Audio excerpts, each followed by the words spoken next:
The world is a blur of splintered moonlight and ragged breath. Thorns tear at the fine lace of her wedding dress, a cruel mockery of a celebration that was meant to be her damnation. Alara runs. Behind her, the rhythmic pounding of hooves is a death drum, growing closer on the dry, cracked earth. They are hunting her, not like a person, but like an animal that has slipped its tether, a piece of property that has been misplaced. Her lungs burn, each gasp a searing pain, but the fear is a greater fire, propelling her forward. The night air is cold, but sweat slicks her skin, pasting stray strands of auburn hair to her temples. She stumbles, her satin slipper, a foolish thing for this terrain, catching on a root. She pitches forward, tasting dust and despair. For a moment, she lies there, the will to rise draining from her limbs. Let them take her. Let it be over. But then she hears his voice in her memory, Silas Croft's voice, smooth as oiled leather and just as suffocating. You're mine, little bird. A cage is a cage, gilded or otherwise. The memory is a spur, digging into her resolve. She pushes herself up, ignoring the sharp pain in her knee. She cannot go back. She will die out here before she goes back. Ahead, a faint, flickering constellation of lights promises something other than wilderness. A town. Maybe a chance. Maybe just a new kind of trap. With the last dregs of her strength, she limps toward the promise of light, the sound of pursuit now a roar in her ears. The first building looms out of the darkness, a livery stable smelling of hay and horses. She scrambles past it, her eyes wild, searching. The main street is a river of deep shadow and pale moonlight, utterly deserted. And then she sees him. A figure stands on the boardwalk in front of a building marked Sheriff. He is a silhouette against the lamplight spilling from the window, tall and broad, utterly still. He is a statue carved from the night itself. For a terrifying second, she thinks he is one of them, waiting for her. But the men behind her are loud, crashing through the brush. This man is silent. He is watching. As the first rider bursts from the tree line, a shape of violent intent, Alara makes her choice. She runs toward the silent man, the sheriff's star on his chest catching a sliver of light. She stumbles the last few feet, collapsing against the wooden post of the boardwalk, her voice a raw, desperate croak. Save me, she gasps, her eyes pleading with the stranger whose face is still lost in shadow. Please, stranger, save me. The rider, a grizzled man with a cruel sneer, reins in his horse, raising a cloud of dust. That's Croft's property, Sheriff. Step aside. The silent man does not move. He doesn't draw his gun. He simply shifts his weight, a subtle, deliberate motion that plants him more firmly between her and the man on the horse. His voice, when it comes, is low and rough, like stones grinding together. Not tonight. And with those two words, his life and hers were irrevocably changed. Before we ride deeper into this Western tale, where are you watching from today? Let us know in the comments. And if you love a good old-fashioned story of the frontier, hit like and subscribe. The rider, whose name was Jed, spat a brown stream of tobacco juice into the dust, his eyes narrowing on the unmoving lawman. He was a man accustomed to getting his way through brute force and the fearsome reputation of his employer, Silas Croft. A lone sheriff in a forgotten speck of a town was not supposed to be an obstacle. You don't know who you're crossing, Thorn, Jed growled, his hand hovering over the butt of his pistol. Two more riders emerged from the darkness, flanking him, their faces grim and shadowed beneath the brims of their hats. The threat was clear, a 3-to-1 advantage in the pale moonlight. Sheriff Caleb Thorne didn't so much as flinch. His gaze remained steady, his face an unreadable mask. He had seen men like Jed 100 times before, bullies who drew their courage from a pack and the name of a powerful man. He let the silence stretch, a weapon he wielded with more skill than the Colt peacemaker strapped to his hip. The air grew thick with tension, the only sounds the jingle of harnesses and the ragged breathing of the woman huddled by the post. Alara watched him, her heart hammering against her ribs. She had run to him on pure instinct, a last, desperate gamble. Now, she feared she had only brought death to his doorstep. Finally, Caleb spoke again, his voice still impossibly calm. "This is Redemption Gulch," he stated, as if that explained everything. "And she's under my protection." Right on, it was not a request. Jed's sneer tightened. He exchanged a look with his companions. They were killers and thieves, but they were not fools. There was something in the sheriff's stillness that gave them pause, a dangerous placidity that hinted at a deep, coiled violence waiting to be unleashed. Attacking a lawman, even one in a town this small, was a line not easily uncrossed. It brought marshals and posses. Silas Croft was powerful, but he wasn't above the law everywhere. Not yet. Croft will hear about this, Jed snarled, pulling viciously on his horse's reins. It was a retreat, but he coded it in threat. He'll come for what's his. And he'll come for you. Caleb gave a slow, deliberate nod.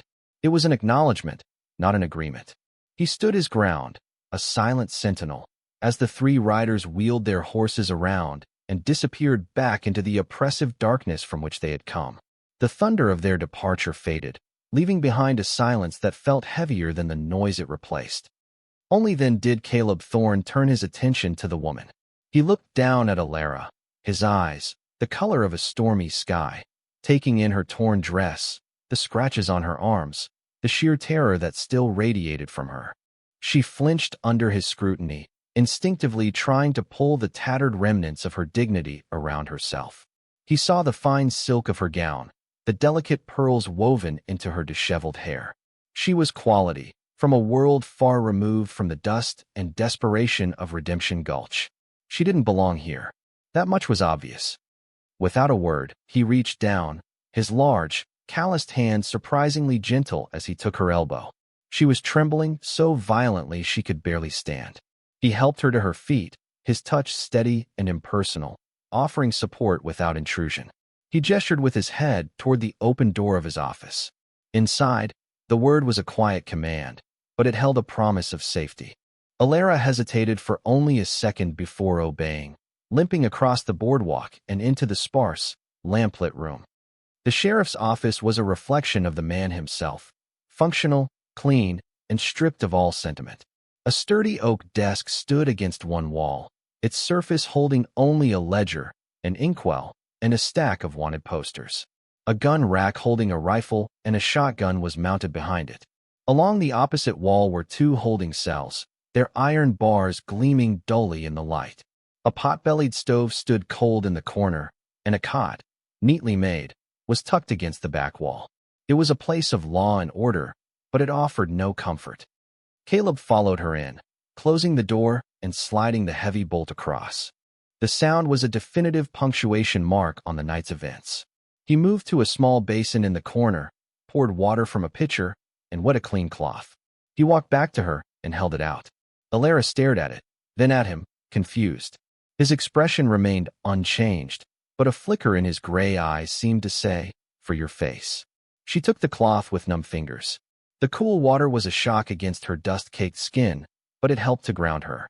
As she wiped away the grime and a trickle of blood from a scratch on her cheek, she studied him for the first time in the steady light. He was a man in his early 30s, with a face that looked like it had been carved from granite and left out in the sun and wind. A network of fine lines radiated from the corners of his eyes, speaking of long hours spent squinting at the horizon. A faint, white scar cut through his left eyebrow, giving him a perpetually severe look. His dark hair was cut short, practical. He was not a handsome man in the way of city gentlemen, but there was a raw, undeniable power in his stillness, a sense of absolute competence that was more reassuring than any polished smile. He was the law in this town, and tonight, he had made himself her shield. He retrieved a tin cup from a shelf, filled it from the pitcher, and handed it to her.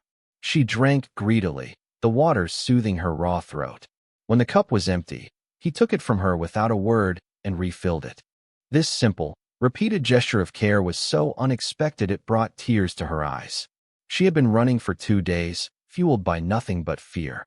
She had expected to be interrogated, judged, or turned away. She had not expected this quiet, stoic kindness. "They'll be back," she whispered, her voice hoarse.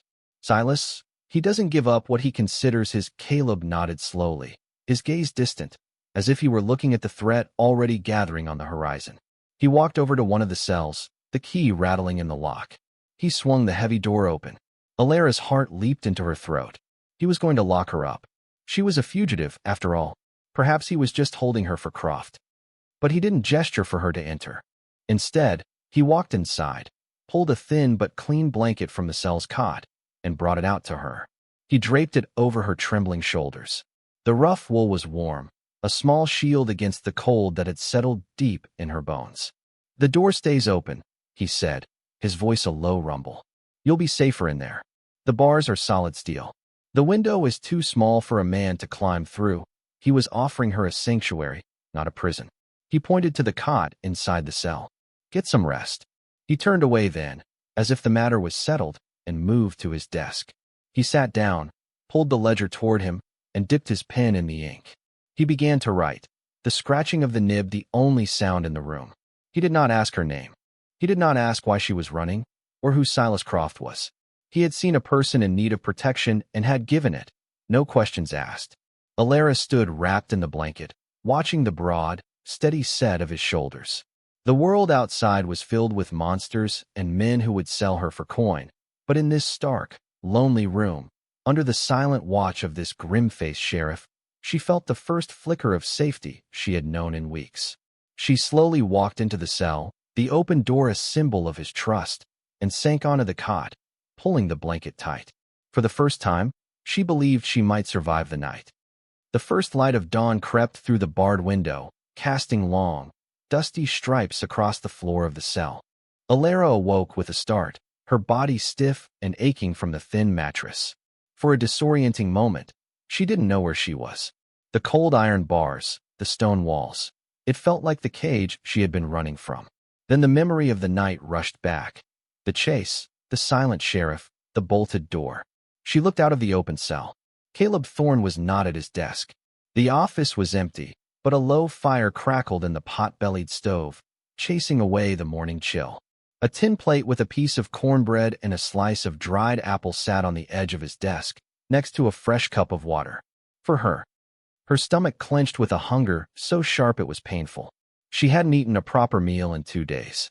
She crept out of the cell, feeling like a nervous mouse, and hesitantly took the plate. She sat in the chair opposite his, the wood worn smooth with use, and ate with a slow, deliberate gratitude that felt like a prayer. The cornbread was dense and a little dry, but it was the most delicious thing she had ever tasted. As she ate, she took in the details of his life she had missed in her terror the night before. A worn sharpening stone lay beside a neatly coiled lariat on a side table. A set of handcuffs hung from a peg on the wall, polished from use.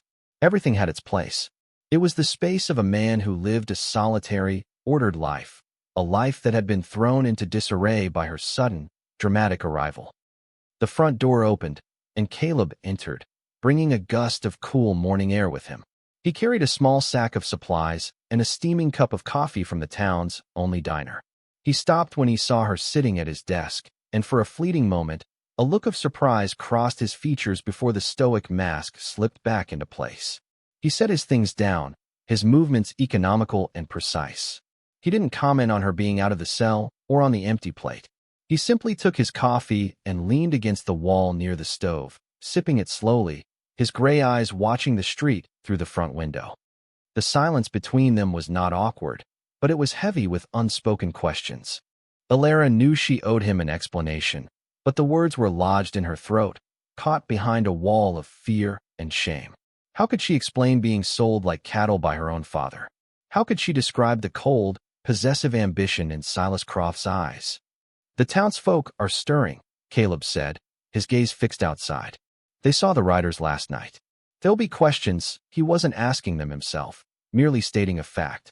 Redemption Gulch was a small town. A stranger, especially a woman in a ruined wedding dress under the sheriff's protection, was an event. As if on cue, the boardwalk outside creaked. A stout, balding man with a nervous twitch and a proprietor's apron approached the window, peered in, and then scurried away. A moment later, 2 women in bonnets walked by, their steps slowing as they passed, their whispers audible even through the thick glass. Alara shrank back in her chair, the blanket still clutched around her shoulders. She felt like a creature in a menagerie, put on display for the curious and the judgmental. "Pay them no mind," Caleb said, his voice low. He hadn't turned from the window, but he had seen her reaction. Their world is small. Anything new is either a threat or a spectacle. His understanding, so plainly stated, was a small comfort. He was an outsider here, too, in his own way. She had heard the rider call him Thorn. A sheriff wasn't usually on a first-name basis with the men he was facing down. It implied a history she couldn't guess at. The day wore on in a series of these quiet, observational moments. Caleb went about his duties. He read through a telegram that arrived with the morning stagecoach, his brow furrowed in concentration. He cleaned and oiled his rifle with a focused, meditative precision. He spoke to the few people who dared to enter his office. A rancher reporting a stray steer, the blacksmith asking about a shipment, his responses always brief and to the point. Through it all, he seemed hyper-aware of her presence, a silent guardian at the edge of her perception. Alara, feeling useless, decided she had to do something. She found a broom in the corner and began to sweep the dusty floor. It was a small, mundane task, but it felt good to impose some order on her own corner of the world. Caleb watched her for a moment from the corner of his eye, a faint, unreadable expression on his face, before turning back to his paperwork. When she was done sweeping, she found the rag she had used the night before, washed it, and began to dust the few surfaces in the office. She was careful not to disturb his papers or his possessions. She was a guest here, less than a guest, a piece of human contraband he had confiscated, and she was determined not to be a burden. Late in the afternoon, the door swung open with a bang. A man, reeking of whiskey and self-importance, stumbled in. It was the stout man from the morning, Mr. Henderson, who owned the general store. His face was flushed, his courage bolstered by liquor. "Sheriff," he blustered, pointing a trembling finger at Alara. "The whole town's talking. You're harboring a runaway. Those men last night, they were from Silas Croft's outfit. You're bringing trouble down on us all for a soiled dove." The insult hung in the air, ugly and sharp. Alara flinched as if struck. Before she could react, Caleb was on his feet. He hadn't moved quickly, but it seemed as if he had simply materialized between her and Henderson. He was several inches taller than the portly storekeeper, and his presence suddenly seemed to suck all the air from the room. "That's enough, Henderson." Caleb's voice was dangerously quiet. "Enough," Henderson sputtered, emboldened by his own foolishness.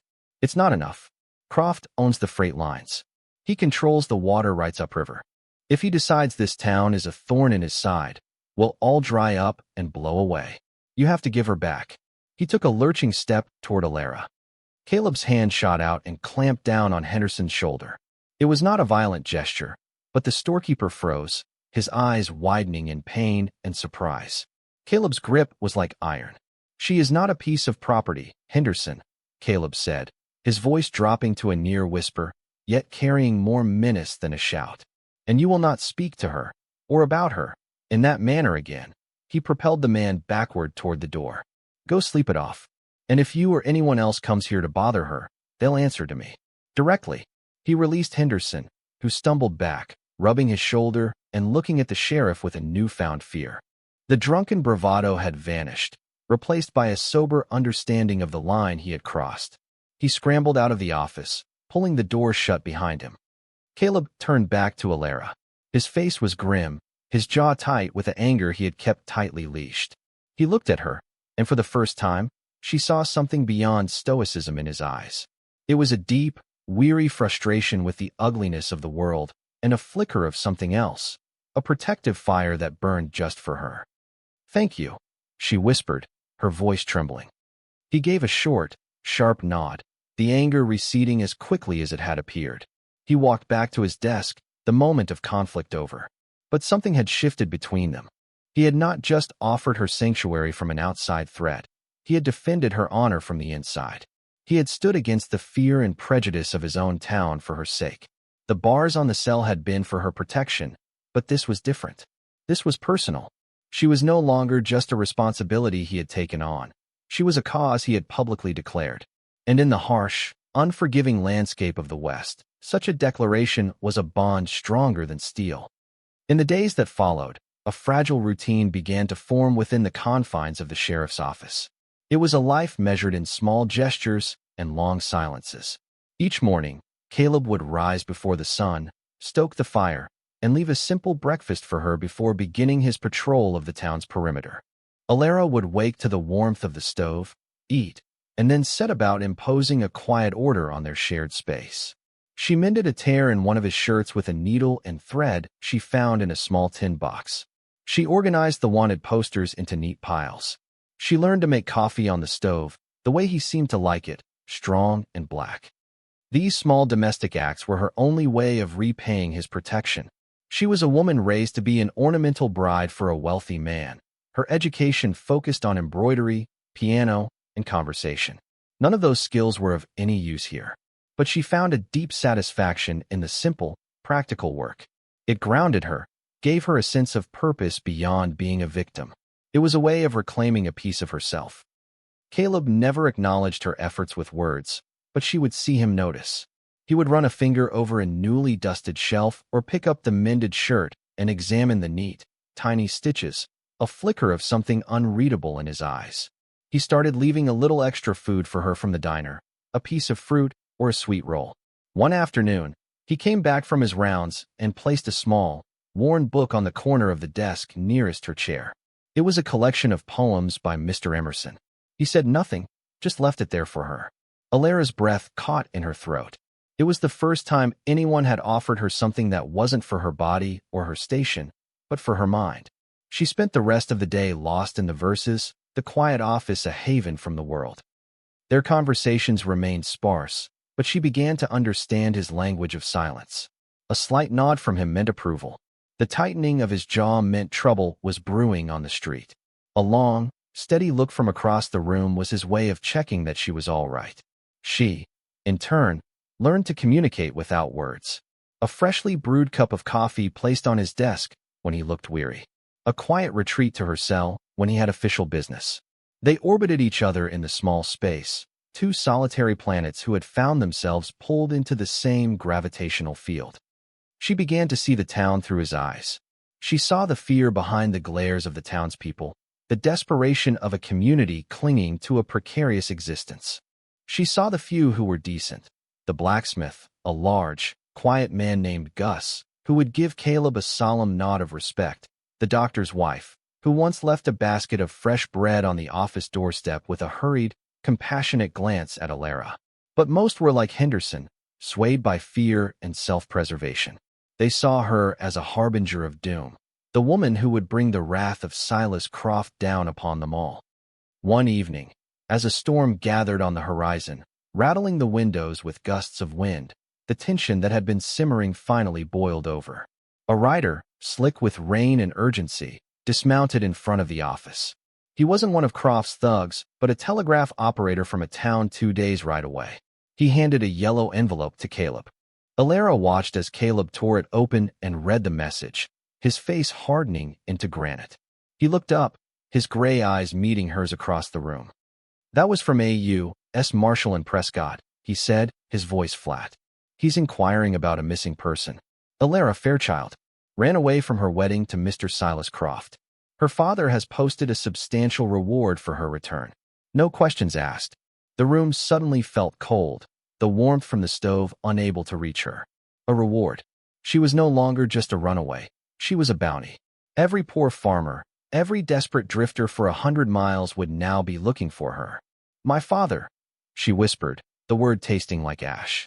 He had not only sold her, but he was now hunting her. The message also states that Croft is a respected businessman, Caleb continued, his eyes boring into hers, and that any interference with the recovery of his fiancée will be met with legal consequences. He crumpled the telegram in his fist.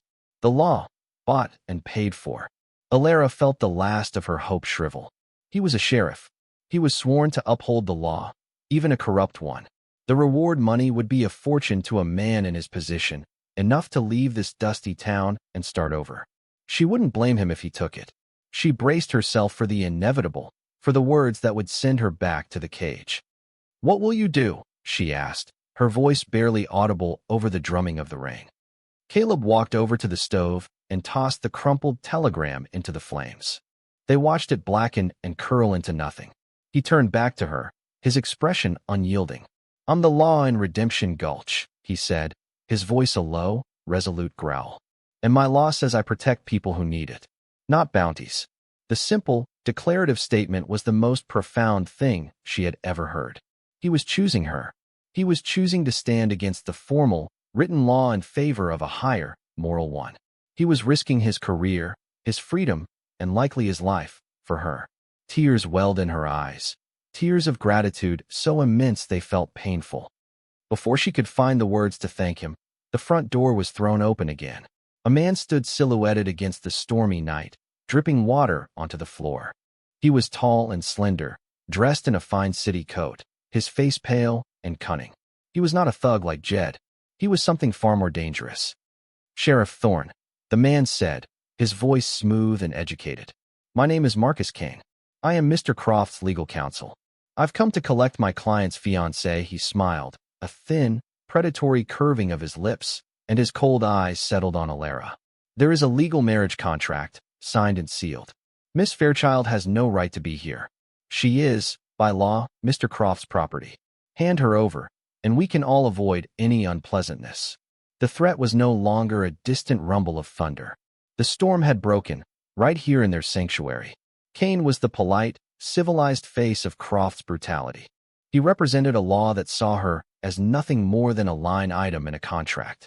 Alara looked at Caleb, her heart pounding a frantic rhythm against her ribs. He had defied rumors and drunken townsfolk. He had defied a telegram. But could he defy the law itself, standing right in front of him in a tailored coat and a bloodless smile? Caleb didn't answer right away. He simply moved, positioning himself so that he was once again squarely between Alara and the threat. He looked at the lawyer, his gray eyes as cold and hard as river stones. "There's no one here by that name," he said, his voice utterly devoid of emotion. "Now get out of my town." The lawyer's smile faltered for a fraction of a second, his composure ruffled by the sheriff's blunt, unmovable defiance. He had come expecting to deal with a backwater lawman who could be intimidated by paperwork and fancy words. He had not expected to run into a wall of pure, unadorned will. "I see," Kane said, his voice taking on a sharper edge. "You intend to obstruct justice. Mr. Croft will not be pleased. He is a man of considerable influence. He is also a man of direct action. This town is very isolated, Sheriff. Very vulnerable." The threat was veiled, but unmistakable. He wasn't just threatening Caleb. He was threatening all of Redemption Gulch. He was using the town's fear as a weapon against its protector. "I heard you," Caleb said, his hand moving to rest casually on the butt of his peacemaker. It wasn't a threatening gesture, not yet, but it was a clear signal. The time for talking was over. Kane held up his hands in a mockery of surrender. "Very well. Have it your way." He backed out of the door, his cold eyes lingering on Alara for a moment, a look that promised retribution. "But know this. Mr. Croft is on his way. He prefers to handle these matters personally. You have made a powerful enemy today, Sheriff. For a woman who is worth nothing." He vanished into the rain-swept darkness, leaving a puddle of water and a chilling silence in his wake. Caleb bolted the door and turned to Alara. The office, which had felt like a fortress, now seemed fragile, a tiny island in a sea of encroaching danger. Croft was coming himself. The time for messengers and lawyers was over. The violence that had been a distant threat was now riding toward them, as inevitable as the sunrise. Alara's carefully constructed composure crumbled. A wave of despair washed over her. "You should have let him take me," she sobbed, burying her face in her hands. "He's going to destroy this town. He'll destroy you. All because of me." Caleb crossed the room in 2 long strides. He stopped in front of her, and for the first time, he initiated a physical contact that was not strictly for her aid or protection. He gently took her wrists and pulled her hands away from her face, forcing her to look at him. His grip was firm, his thumbs tracing soothing circles on her skin. "This is not your fault, Alara," he said, speaking her name for the very first time. The sound of it in his low, rough voice was both startling and deeply comforting. "This is about men like Croft who think they can buy and own people. It's about men like Henderson who let fear rule them. And it's about men like me who won't let that stand." His gaze was intense, unwavering. "I made my choice. I'm not backing down." In that moment, she understood. This was no longer just about saving her. For Caleb Thorne, this had become a battle for the soul of his town, for the very meaning of the star he wore on his chest. He was a silent man, but his actions spoke a clear and powerful creed. He would not bend. He would not break. He would be a shield, or he would be shattered against the force that was coming for them. Looking into his steady gray eyes, Alara knew she could no longer just hide behind him. If this was his stand, it had to be hers as well. She stopped crying, took a deep, shuddering breath, and nodded. The fear was still there, a cold knot in her stomach, but for the first time, it was joined by something else, a flicker of defiance, a spark of courage that she had caught from him, like an ember from a steady flame. The news that Silas Croft himself was on his way spread through Redemption Gulch like a prairie fire. The lawyer, Kane, had made sure of it, stopping at the saloon for a single, pointed drink, letting the threat drip into the town's nervous system before riding out. Fear became a palpable entity, hanging in the dusty air alongside the scent of an approaching storm. Doors were shuttered earlier than usual. The normal evening chatter on the boardwalks evaporated. The town held its breath, waiting. The pressure mounted on Caleb. A delegation, led by a now sober and terrified Mr. Henderson, approached the sheriff's office. They stood in a grim, shuffling line on the boardwalk, their faces a mixture of anger and pleading. "Sheriff, you have to be reasonable," Henderson began, his voice strained. "This ain't about one woman anymore. This is about all of us. Our homes, our families. Croft will ruin us." "He's right," Thorne added another man, a rancher whose land bordered Croft's territory. "His men can cut off our water. They can stop the freight wagons. We'll be starved out by winter." Caleb stood in the doorway, blocking their path, his expression unreadable. Alara watched from the shadows of the office, her heart aching with guilt. These were not evil men, just frightened ones. She was the cause of their fear, the catalyst for the ruin they all saw coming. "I am the duly elected sheriff of this county," Caleb said, his voice carrying over their murmurs. "My job is to protect the people within it. That includes her." He gestured with his head toward the office interior, not even looking at Alara, but the possessiveness of the gesture was absolute. "If Croft has a grievance, he can file it with a circuit judge. If he comes here with armed men, that's not a legal dispute. That's an invasion, and I will treat it as such." "An invasion?" Henderson scoffed, his fear making him bold. "With what army? You're one man, Thorne. One man against 30. You're sacrificing us all for your own stubborn pride." A low murmur of agreement went through the small crowd. They were turning on him, the man they had chosen to protect them. They wanted him to feed the wolf at the door in the hopes it wouldn't eat them next. Caleb's gaze swept over their faces, his disappointment a palpable force. "I'd rather be one man standing for what's right than a whole town kneeling to what's wrong," he said, the words landing like stones.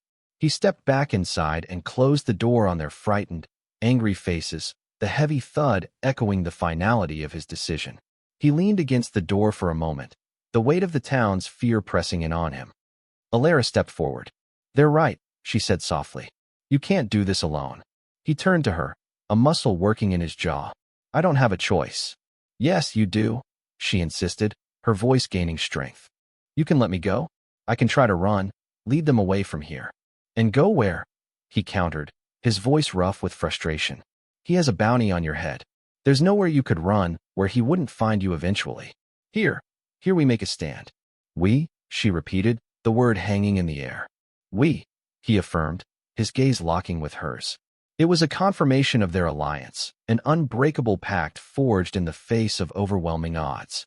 In that moment, the last of her fear of him, of his silence and his intensity, vanished completely. He was her partner in this, her only ally. She knew then what she had to do. She couldn't fight with a gun, but she could fight with the truth. "You need to know," she said, her voice steady. "You need to know everything, so you understand exactly who you're fighting." She told him everything. She started with her father, a proud man broken by bad investments and a worse gambling habit, sinking his family's shipping fortune into dust. She told him how Silas Croft, a man who had started with nothing and built a ruthless empire on freight and fear, had bought up her father's debts, piece by piece, until he owned him completely. The marriage wasn't a proposal, it was a foreclosure. She was the final payment on a lifetime of failure. She described her first and only meeting with Croft before the wedding. He hadn't looked at her with affection or even desire, but with the cold, appraising eye of a rancher examining new livestock. He had trailed a finger down her cheek, his touch making her skin crawl, and told her what a fine asset she would be, how her family's old name would lend his new money a veneer of respectability. He had spoken of her as if she were a piece of furniture he was acquiring, a beautiful object to be displayed in his large, empty house. The cage he'd spoken of wasn't just a metaphor. It was his intention. He meant to isolate her, to own her completely, to break her spirit until all that was left was a beautiful, obedient shell. As she spoke, Caleb listened with an unnerving stillness. He did not interrupt. He did not react. He simply absorbed her story, his gray eyes darkening until they were the color of a thunderhead. The scar over his eye seemed more prominent, the lines on his face deeper. He was taking her pain, her humiliation, and forging it into a cold, hard resolve. When she finished, her voice choked with the memory of it all. The office was silent save for the ticking of a clock on the wall. "He will not have you," Caleb said finally. The 3 words were an oath, a vow sealed in the crucible of her confession. He pushed himself off the door and began to move with a renewed, grim purpose. He took the shotgun from its rack, checked the load, and placed it on the desk. He then took down his rifle, working the lever action, the slick, mechanical sound a counterpoint to the emotional turmoil in the room. He looked up and saw her watching him, her eyes wide. "What's the plan?" she asked. "He'll ride in thinking he can intimidate the town into handing you over," Caleb said, his mind clearly working through the tactical possibilities. "He'll expect me to be alone. He won't expect to fight. That's our only advantage. Surprise. But the town won't help you," she said, the memory of the angry delegation still fresh. "Most of them won't," he agreed. He walked to the window and looked out at the blacksmith shop across the street, where the light of the forge still glowed against the encroaching dusk. But some might. He put on his hat, his movements crisp and decisive. "Stay here. Bolt the door behind me. Don't open it for anyone but me." He looked at her, his expression softening for just a fraction of a second. "We're going to get through this." She nodded, unable to speak. She slid the heavy bolt into place after he left, the sound echoing in the now empty office. She was alone, but for the first time since this nightmare began, she did not feel helpless. She went to the cell, her supposed sanctuary, and retrieved the one thing she had managed to hide from her father, from Croft, from everyone. Tucked into a secret seam of her wedding petticoat was a small, pearl-handled derringer. It was a lady's gun, easily concealed, a gift from a doting uncle long since passed. She had never fired it, but she had seen him teach her cousins how to load it. She took out the 2 small cartridges she had hidden with it. Her hands trembled, but her resolve was firm. Caleb Thorne would be her shield, but she would not be a damsel cowering behind it. She would be the dagger held in reserve. The morning broke gray and ominous. The sky was a bruised purple, the air thick and still. It was the kind of quiet that comes before a storm or a battle. Redemption Gulch was a ghost town. Not a soul stirred on the main street. Every window was shuttered, every door barred. They were waiting, hiding. Inside the sheriff's office, the atmosphere was just as tense, but it was a focused, ready tension. Caleb stood by the front window, peering through a small gap in the curtains, his rifle leaning against the wall beside him. He had not slept. His face was drawn, but his eyes were sharp and alert.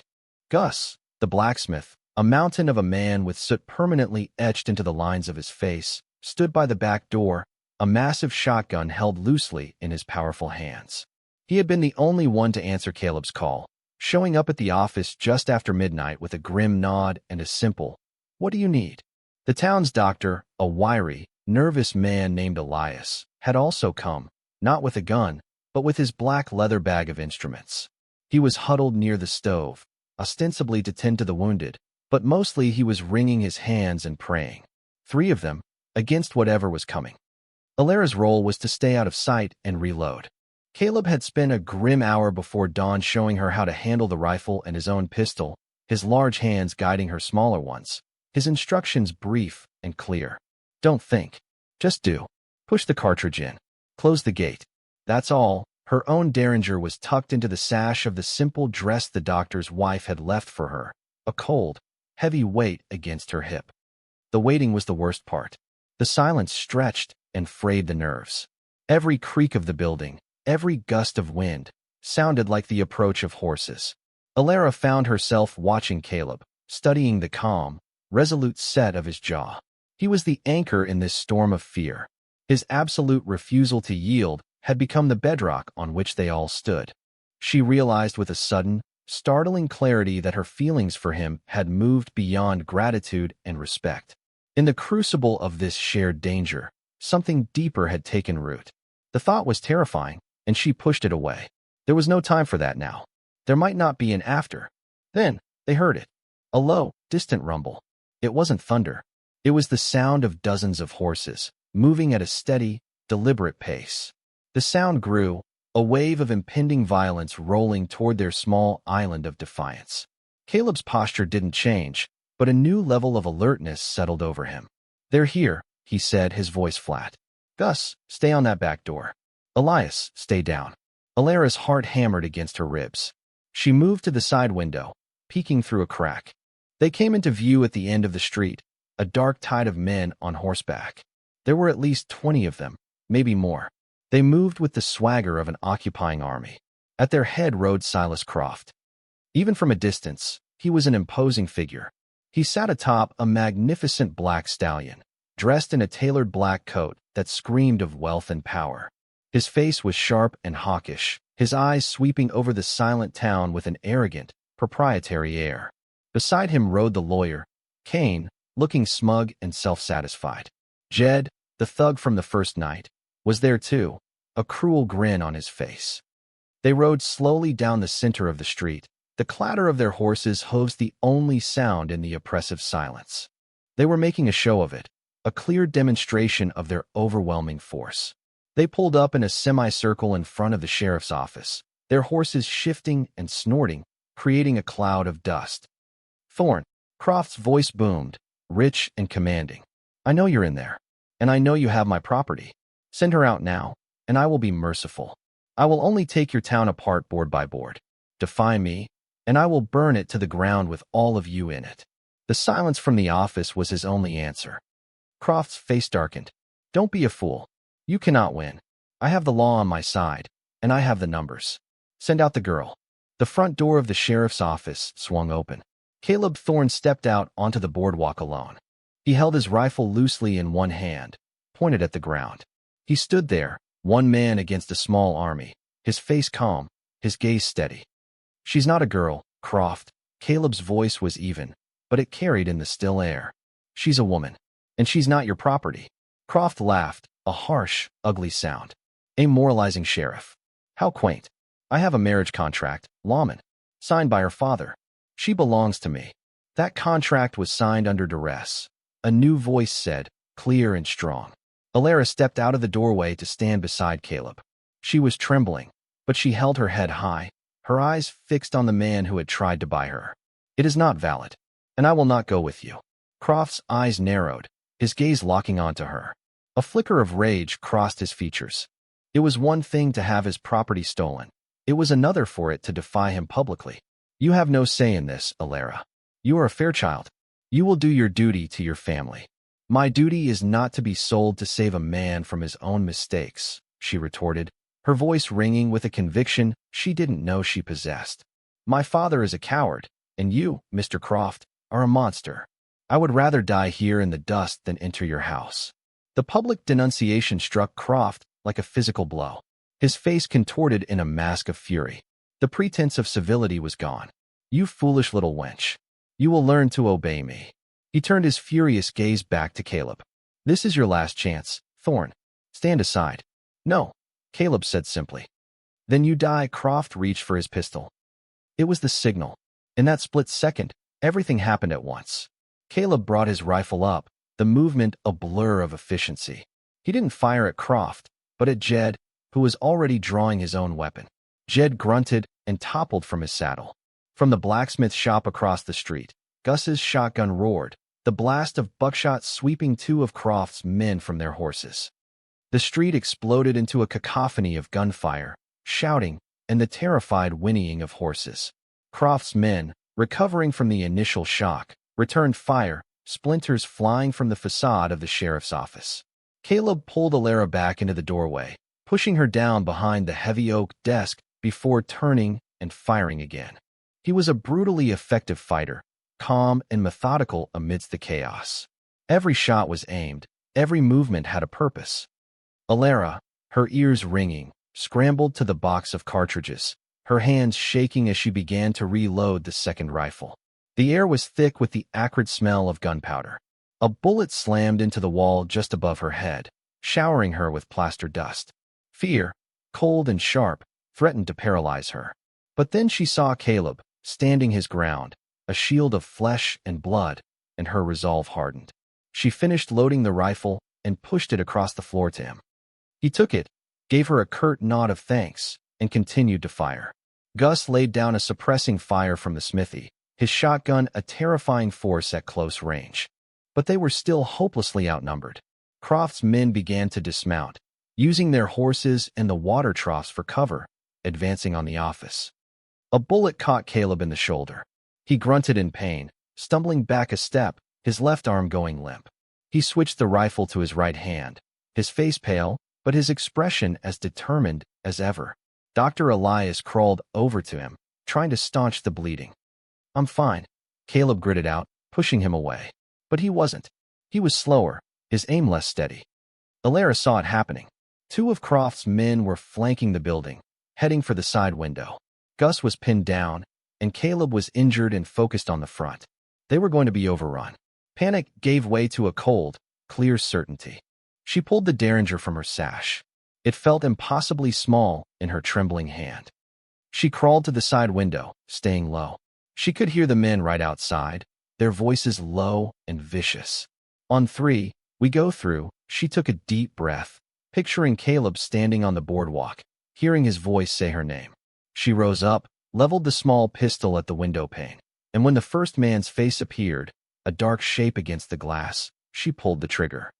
The derringer's report was sharp, almost delicate compared to the roar of the rifles, but it was effective. The man cried out and fell back. The second man, startled, fired wildly through the window before turning to run. The shot went wide, burying itself in the ceiling. But the diversion had worked. It had bought them a few precious seconds. It also drew Silas Croft's attention. He saw her at the window, a pistol in her hand. His face, already a mask of rage, twisted into something truly demonic. The woman he sought to possess had not only defied him, but had taken up arms against him. It was the ultimate insult. With a roar of fury, he spurred his horse directly at the front of the sheriff's office, leaping from the saddle onto the boardwalk, his pistol drawn. He kicked the door open, his eyes wild, searching for her. "You!" he screamed, leveling his gun. He never saw Caleb. The sheriff, despite his wound, moved with astonishing speed. He lunged, not with his gun, but with his body, tackling Croft around the waist. The two men crashed to the floor in a tangle of limbs. Croft's pistol went off, the bullet burying itself in the floorboards. They wrestled, two forces of nature locked in a desperate struggle. Croft was strong, fueled by rage, but Caleb was stronger, driven by a will to protect. He managed to pin Croft's gun hand to the floor, the man's wrist straining against his iron grip. With his good hand, Caleb landed a brutal punch to Croft's jaw, then another. The fight was knocked out of Croft. He lay dazed, bleeding from the mouth. The gunfire outside faltered as his men saw their leader fall. Caleb, breathing heavily, his face slick with sweat and grime, got to his feet. He picked up Croft's pistol and stood over him, his own peacemaker now steady in his hand. The remaining outlaws, their leader defeated and their nerve broken, began to fall back, mounting their horses and fleeing the town they had come to conquer. Gus stepped out of the smithy, his shotgun smoking. The battle was over. The silence that descended on the street was more profound than the one before. It was the silence of aftermath, of survival. Caleb stood over the defeated Silas Croft, his chest heaving. He looked at Alara, his eyes finding hers across the dusty, debris-strewn room. The question was there, unspoken. "Are you all right?" She gave a shaky nod, the small derringer still clutched in her hand. He had been her shield, and in the end, she had been his. The town was saved. They were alive. And in the quiet space between two heartbeats, a new world, one they had fought for together, began to dawn. The dust began to settle, both literally and figuratively. In the stunned silence, the townspeople of Redemption Gulch slowly emerged from their homes and businesses, their faces pale with fear and awe. They stared at the scene on their main street, the downed outlaws, the splintered storefronts, and their sheriff, wounded but standing victorious over the notorious Silas Croft. They had hidden in fear, ready to sacrifice a stranger to save themselves, and now they were faced with the undeniable evidence of the courage they had lacked. Gus the blacksmith walked over, his shotgun resting in the crook of his arm, and kicked a pistol away from Croft's limp hand. "What do you want to do with him, Sheriff?" he asked, his voice a low rumble of satisfaction. Caleb didn't look at Croft. His eyes were still on Alara. He saw the tremor in her hands, the shock in her eyes, but also the core of steel she had revealed. He finally broke their gaze and looked down at the man on the floor. "Lock him in a cell," he said, his voice weary. "Him and any of his men who can't ride." As Gus hauled the dazed and cursing Croft to his feet, Dr. Elias rushed to Caleb's side, his professionalism finally overriding his fear. "Sheriff, you need to let me see to that shoulder," Caleb grunted in assent, finally allowing the pain to register. He leaned heavily against the desk as the doctor began to cut away the blood-soaked fabric of his shirt. Alara moved as if in a dream. She placed the derringer on the desk and went to the water basin. She soaked a clean cloth and brought it to Caleb, gently wiping the grime and sweat from his face. His eyes fluttered shut for a second at her cool touch. It was an intimate, unconscious gesture of trust that made her heart ache. He had fought an army for her, and now she would care for him. It felt right. It felt necessary. The cleanup began. The few able-bodied men who emerged, shamed into action by Gus's silent glare, helped to drag the wounded outlaws to the doctor's office and lock the conscious ones in the second cell. Mr. Henderson, the storekeeper, was among them, his face a mask of contrition. He wouldn't meet Caleb's eyes, but he worked with a frantic energy, as if trying to scrub away his own cowardice. By nightfall, a semblance of order had been restored. The dead had been taken to the undertaker, the wounded were being tended to, and the prisoners were secure. A quiet vigil settled over the town. The lawyer, Kane, had been captured trying to sneak away and was now locked in the same cell as his employer, his fine suit sullied, his smugness replaced by a sullen terror. Alara sat in a chair beside Caleb's desk while the doctor finished stitching his shoulder. Caleb had refused whiskey for the pain, enduring the needle with the same stoicism with which he faced everything else. But she could see the tension in his jaw, the fine sheen of sweat on his brow. When the doctor was finally done and had left them alone, she brought him a cup of water. He drank it, his good hand brushing against hers as he took the cup. The brief contact sent a jolt through her. The office was quiet, the only light coming from a single lantern that cast long, dancing shadows on the walls. The adrenaline of the battle had faded, leaving behind a deep, bone-weary exhaustion and a profound sense of relief. "Thank you, Caleb," she whispered into the stillness. He looked at her, his gray eyes searching her face in the dim light. "You were brave today, Alara. You saved my life." "You saved mine first," she replied. "And you saved this town, even when it didn't deserve it." A faint, humorless smile touched his lips. "It's my town. The good and the bad of it." He shifted, wincing as the movement pulled at his stitches. "What will you do now? Croft's power is broken here, but he has friends. His contracts, they might still hold up in a real court." The future, which had been a terrifying, abstract concept, was suddenly immediate. The thought of more lawyers, more courts, more men trying to claim her, was exhausting. She looked around the sparse, functional office. It had been her prison, her sanctuary, and the battlefield where she had found her own strength. It was the only place she had ever felt truly safe. She looked at the silent, wounded man who had made it so. "I'm not running anymore," she said, the decision settling over her with a surprising peace. "My father disowned me the moment he signed that paper. My old life is gone. I don't have a home to go back to." She paused, her gaze steady and clear. "Maybe I could find one here." The question hung in the air between them, fragile and hopeful. She wasn't just asking for sanctuary anymore. She was asking for a place to belong. Caleb watched her, his expression unreadable but intense. He had lived a solitary life for so long, wrapped in a mantle of silence and duty. He had come to Redemption Gulch to escape a past of his own, to find a place where he could simply be the law, a shield, without the complications of connection. And then she had stumbled out of the darkness, bringing chaos and danger, and cracking open the shell he had built around himself. She had filled the silence of his office with her quiet presence, her resilience, her unexpected courage. The thought of this space returning to its former emptiness was suddenly unbearable.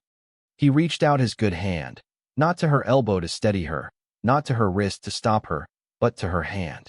He laced his fingers through hers, his calloused palm warm and strong against her own. It was an answer more eloquent than any words he could have spoken. It was an acceptance, a promise. Outside, the moon rose over the quiet street. A single light burned in the sheriff's office window, a beacon in the vast, dark expanse of the prairie. It was no longer just the office of the law. It was a home, forged in fire and defiance, a place where a fugitive bride and a silent sheriff had faced down the darkness and chosen to stand together in the light. Thanks for watching. If you believe in compassion, overcoming prejudice, and finding love in unexpected places, give this story a like and subscribe for more. This story showed love and heroism where least expected. What was your favorite moment of connection between them? Tell us in the comments.